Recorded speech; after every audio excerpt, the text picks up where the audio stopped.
amis journalistes, et chers invités, madame et monsieur, avant tout propos, je voudrais vraiment nous faisons une minute de silence pour nos camarades, nos victimes des grands bassins hydriques, de tout ce qui se passe dans le monde, de sécurisation de la population de Côte d'Ivoire, l'effort que le gouvernement est en train de faire. Et comme je l'avais dit à Bassam déjà, que la sécurisation de la Côte d'Ivoire ne dépend pas ni d'Alassane, ni du gouvernement, ça dépend de chacun de nous. Chacun de nous doit contribuer à la sécurisation même de notre pays, de notre patrie. Parce que vous voyez ce qui se passe dans ce monde aujourd'hui, ce n'est pas une affaire personnelle. C'est aujourd'hui une guerre de croisée, ils appellent la guerre sainte, contre les mécréants. Maintenant, on ne sait plus qui est saint et qui est mécréant. Donc chacun, nous tous nous sommes des croyants, on est tous d'une religion, moi je suis de la religion musulmane, mais je n'ai pas vu nulle part dans le Saint-Coran où quelqu'un vient tuer son semblable au nom de Dieu. Donc je pense qu'il y a quelque chose qui ne va pas dans tout le monde. Ça me fait très mal. Madame et messieurs de la presse, depuis mon retour de la Haye à la CPI, où on m'avait convoqué pour un témoignage ici comme ailleurs, je suis sollicité par beaucoup de vos camarades pour des interviews, tout ça. Mais vous savez, je ne peux pas donner interview à chacun. Donc j'ai décidé de faire une conférence de presse et d'éclaircir certaines choses peut-être que vous voulez savoir, ou si vous avez des questions à poser, je serai prêt à vous répondre tout fidèlement.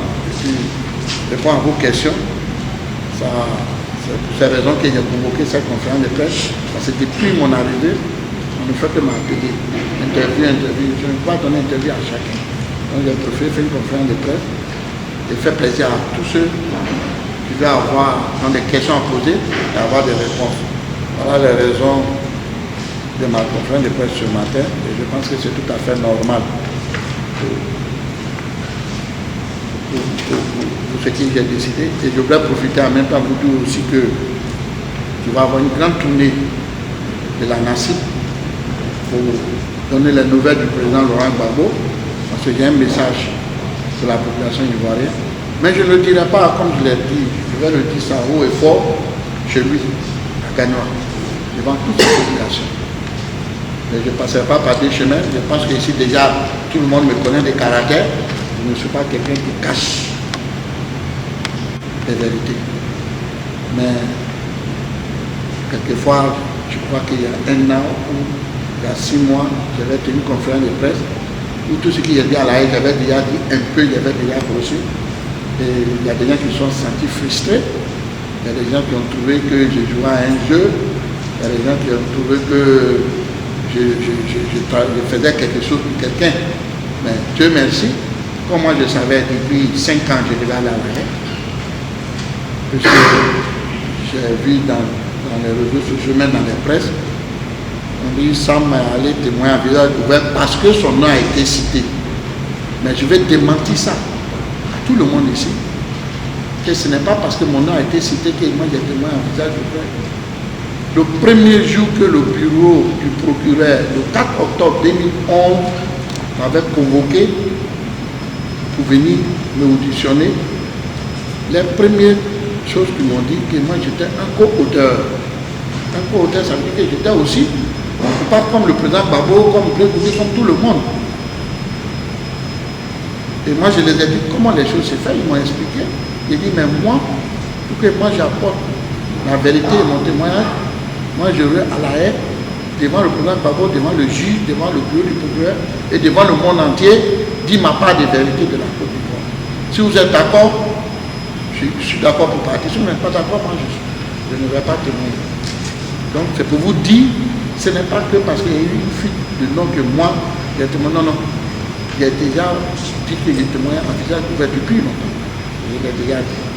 Donc c'est pour vous assurer que ce que les gens disent là, c'est n'importe quoi. Et donc,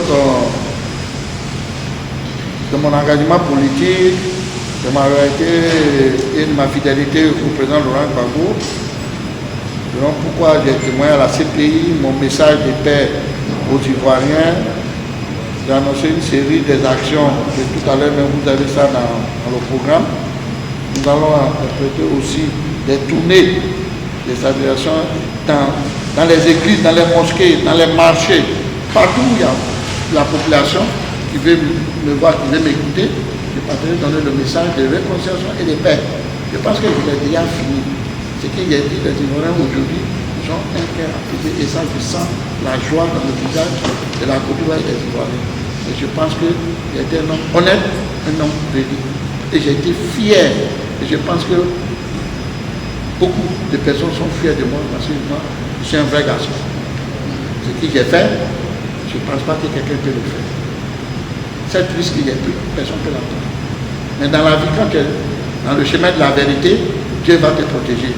Et je confie ma vie toujours à Dieu. J'étais habillé tantôt en costume Yacouba, tantôt en costume Bazin.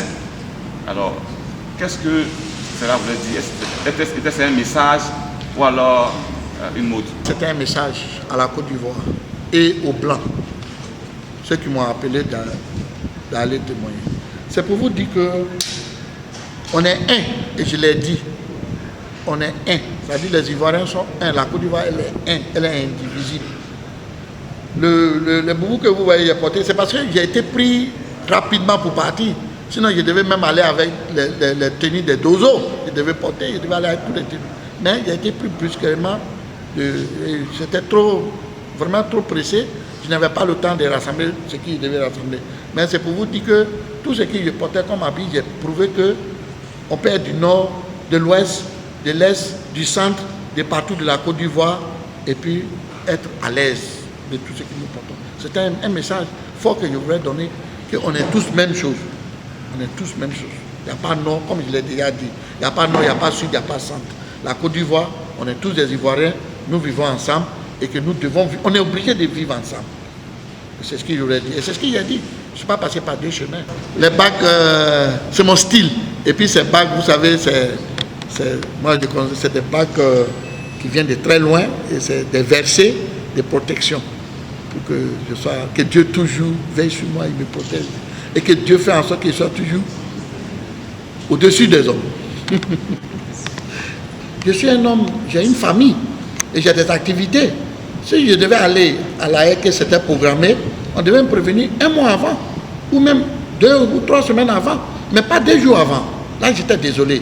Et j'ai eu un échange vraiment dur un peu avec le bureau du procureur pour dire que je ne partais pas. Et que bon, on dit que si tu ne venais pas, on t'amenait, madame t'amenait. Et bon, il y a des gens qui m'ont conseillé de ne pas arriver sur ce terrain, il faut partir.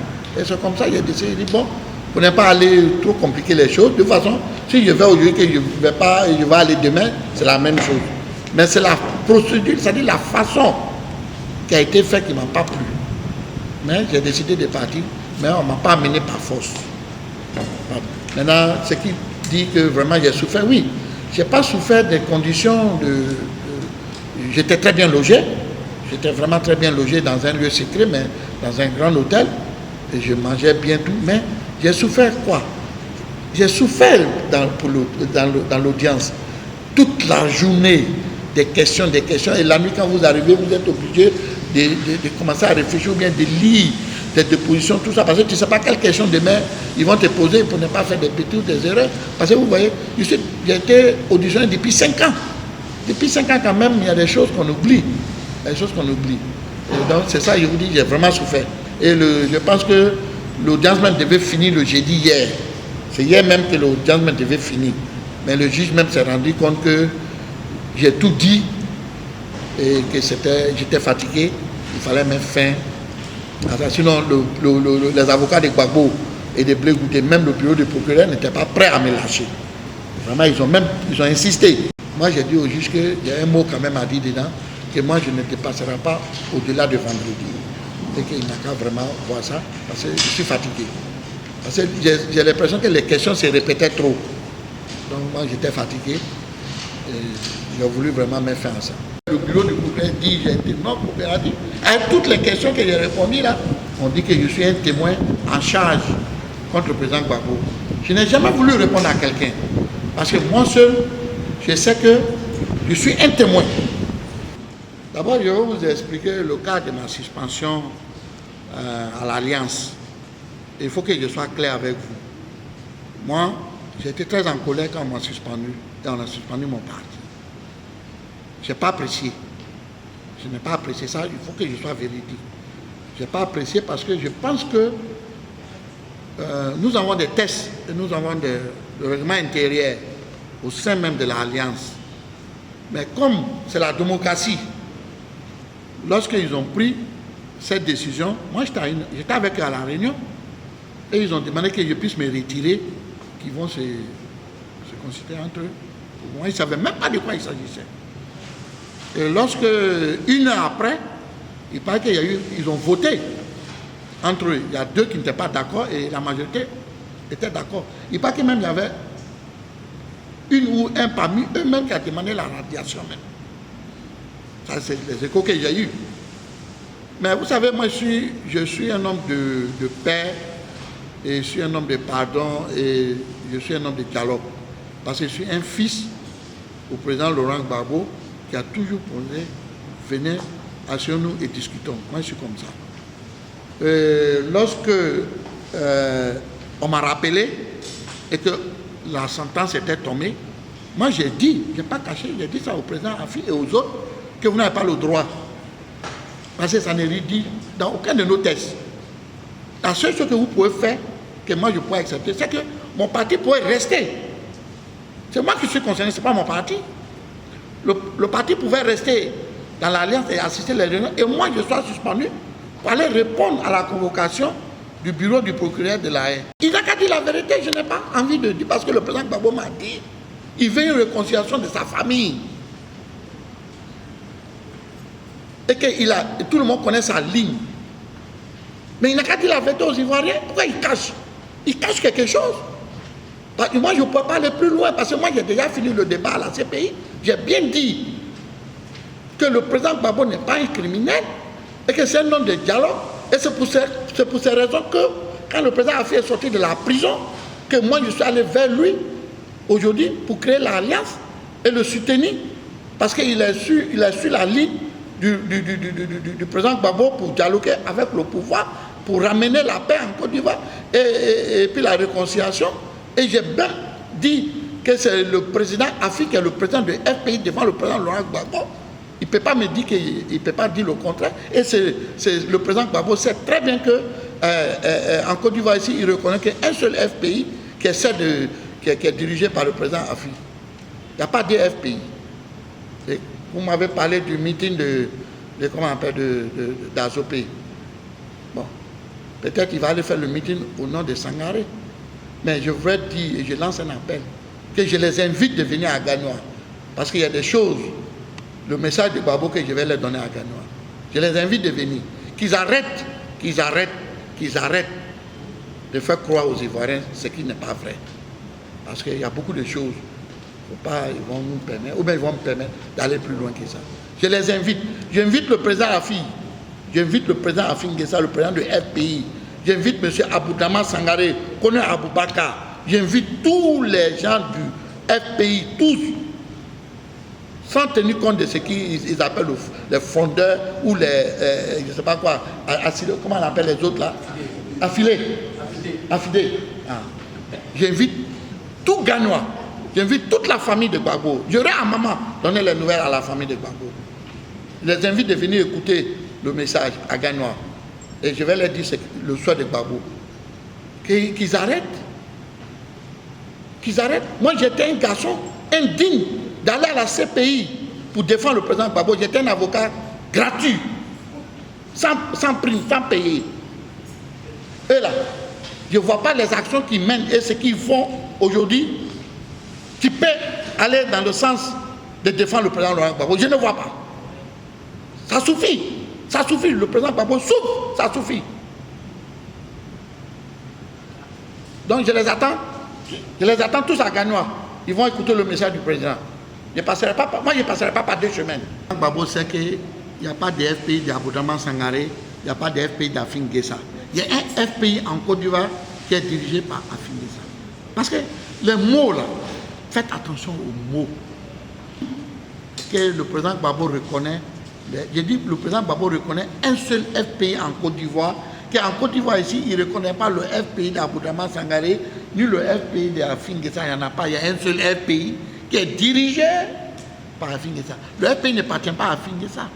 Le FPI appartient à des militants. Le président Gbagbo est là-bas, il y a des secrets. Ok? Ça c'est important. Je suis parti, je ne l'ai pas enfoncé, c'est pas maintenant qu'il veut le enfoncer. Hein? Est-ce que vous savez ça? Pourquoi? Vous le savez, vous n'avez pas regardé en direct. On avait un poste je crois, de 13 heures. On mangeait, ou bien? Donc, de vous dire c'est comment aussi.